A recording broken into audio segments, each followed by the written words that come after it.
Bom, vamos agora dar uma esquentada no papo, que o Dr. Marco Aurélio... Aurélio... um negócio pra ele. Vai lá, fica à vontade, eu queria perguntar pra ele se ele levaria o Abel Ferreira pra ser o técnico da seleção brasileira, já que você já ocupou esse cargo em time de futebol. Sim. Montando time, escolhendo técnico, pensando... Você levaria quem pro lugar do Tite? A primeira pergunta. Segunda, o Abel pode ser ele? Esse cara? Eu acho que pode. Eu acho que ele tem todos os... Por ter conhecido fato de não ser brasileiro e tal? Não importa nada. Tá a Pia Sundhage lá, treinadora da seleção feminina sueca, fui eu que levei. Seria um absurdo se eu dissesse que... Foi o senhor que... Fui eu que levei, eu e o Rogério Caboclo. Então seria o cúmulo eu achar que pode ser para a seleção feminina e não pode ser para masculina. Pois é, eu não entendo isso também. A minha vida é pautada na minha coerência. Se eu for incoerente, eu me puno drasticamente. O Leão é totalmente contra, né? Ele veio aqui e falou, jamais. Eu tenho assim, eu procuro ser coerente em todas as minhas atitudes. A gente escorrega involuntariamente, mas eu não quero ser incoerente. Então, se eu trouxe a Pia, obviamente eu aceito qualquer treinador. Acho que o Ancelotti seria muito bem-vindo pela experiência dele, com brasileiros inclusive. O Abel, eu acho que ele é jovem, e eu só sempre digo isso. Eu acho que ele é extremamente competente na relação humana, na forma como ele conduz o Palmeiras. Eu dou todos os parabéns para ele. Falta uma coisa só, que é da alma do português. Ele é sanguíneo. É sanguíneo. Eu falo brincando que eu tinha um amigo meu português, dono de um bar lá, que eu não pagava a conta que ele gostava de mim. Mas se um cara não pagasse um conhaque, fosse embora, ele pulava o balcão e ia buscar o cara. Se o cara tivesse uma peixeira, ele ia lá buscar o cara.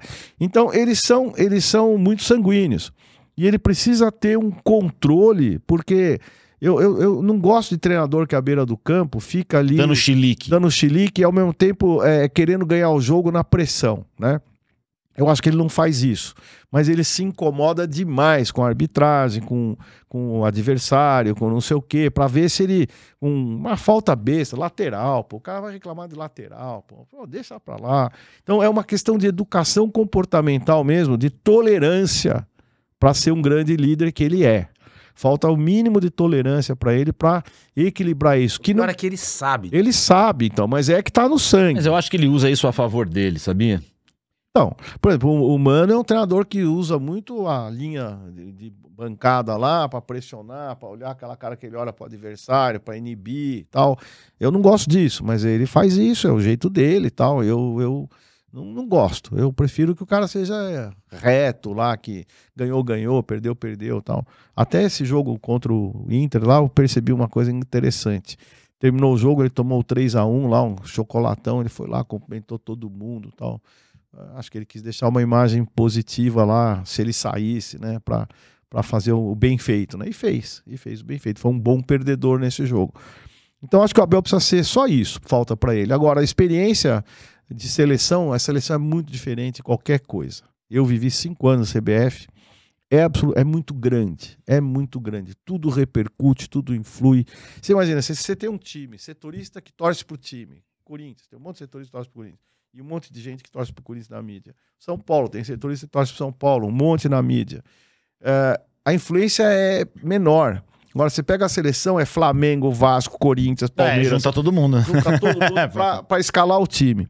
Aliás, tem uma frase muito legal do Vadão, que hoje faz 3 anos que o Vadão faleceu. Então, queria aqui... Oswaldo Alvarez, meu querido Oswaldo Alvarez, a minha eterna homenagem à sua grandeza de caráter, de pessoa. Jogou no Noroeste. Vou falar uma coisa pra você, o cara mais... Eu brincava com ele e falava, você não tem defeito, cara. Eu tento achar um defeito em você, não acho. Ele ganhou aquele Rio São Paulo que lança o Kaká, ele era o técnico. Foi, Botafogo e São Paulo. Lançou o Kaká, lançou o Rivaldo, né? Foi um cara... exatamente. No Carrossel Caipira, era ele lá em Mogi. Exatamente. Valber, Rivaldo e mais um... Leto. E o Leto. É legal, o Corinthians comprou os dois e pegou o Rivaldo emprestado. Isso. O pessoal tava com o olho bom na época. E o Vadão numa coletiva com a seleção feminina, ele apresentou a seleção, tal, tá lá, pá. As pessoas lá, as mulheres do futebol feminino, os jornalistas, todos lá. E aí começou a pergunta, por que esse, por que aquela, por que não essa, né? É muito próprio de perguntar, ainda a seleção feminina ainda não tinha ou não tem ainda o cacuete das relações assim profissionais, é um pouco emocional e tal. E isso está melhorando muito e cada vez melhor. Aí a moça perguntou lá sobre alguém, a outra perguntou sobre o outro jornalista perguntou sobre outra. Ele virou e falou assim: olha, todos nós, todas vocês têm um time, não tem? Preferem uma escalação, preferem uma convocação. Eu entendo isso. Eu acho que cada um tem aquilo que escolhe. Agora, posso ter o meu, que eu sou o técnico? Genial, né? Sensacional. Veja aqui. Desarmou todo mundo. Posso ter o meu? Sou o treinador. É o que eu quero. Eu entendo que vocês têm essas pretensões, mas eu posso ter a minha? Ele foi na Olimpíada que ele teve na seleção, foi em Atenas? Não, foi no Rio. Ah, no Rio. Olimpíada do Rio. Você tava junto? Tava junto. A gente perdeu, deixamos de ir pra final numa perda de pênalti. Tivemos 2 jogadores que perderam os pênaltis. Não, a goleira pegou o primeiro e... Pô, Quem tá na seleção hoje que jogava naquela época? Tem alguém ainda? Tem a Tamires, a Rafaele, que o Você levaria a Cristiane hoje? É difícil falar um não, né? Mas eu acho que algumas jogadoras vão... do jeito que a Pia quer jogar, a intensidade que é a palavra que eu odeio, mas hoje está em moda, a intensidade do jogo, a marcação, o retorno, tal, é mais difícil para ela. A Cristiane pela idade e pelo jeitão dela. Ela é uma atacante de área, finalizadora excelente. Eu acho que ela tem espaço na seleção. Eu acho que ela tem espaço. Mas, por exemplo, talvez eu levasse como opção de banco, jogar 20 minutos, né? O Ibrahimovic, por exemplo. Eu falo brincando que ela lembra o Ibrahimovic no futebol masculino. Então, poria lá aos últimos 20 minutos, desde que as condições físicas fossem muito boas. Porque o que acontece? Os atletas, eles vão ficando mais velhos, faixa dos 30 e tantos, vão escolhendo treino, isso machuca, isso dói e tal. E no final das contas, eles não estão errados. Só que você vai fazer a avaliação física, está muito abaixo dos que estão em alto nível. E aí como é que você faz? É duro? É difícil? Você pega o time do Corinthians hoje.